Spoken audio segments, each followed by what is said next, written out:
আসসালামু আলাইকুম গাইস। কার কার ঠান্ডা জ্বর আসলে কার কোন জিনিস খেতে ভালো লাগে? আমার প্রিয় জিনিস হচ্ছে কাঁচা পেঁয়াজ দিয়ে শুকনা মরিচ ভাজা দিয়ে সরিষার তেল দিয়ে ভর্তা। দেখেন, খাইলে ঠান্ডা জ্বর অবশ্যই কমে যায়, আর গরম ভাত দিয়ে খাইলে হেভি টেস্ট লাগে।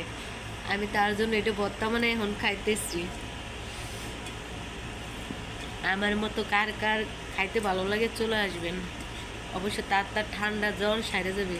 এই কাঁচা মরিচ, কাঁচা পেঁয়াজ, সরিষার তেল আর শুকনা মরিচ ভাজা খাইলে মুখের রুচিও বাড়বে, আর ঠান্ডা জ্বর অবশ্যই কমে যাবে। ঠান্ডা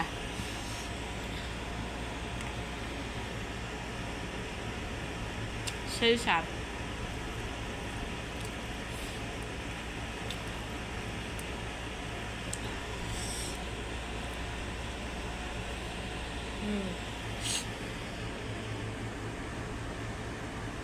ভালো লাগলে কমেন্টে জানাবেন।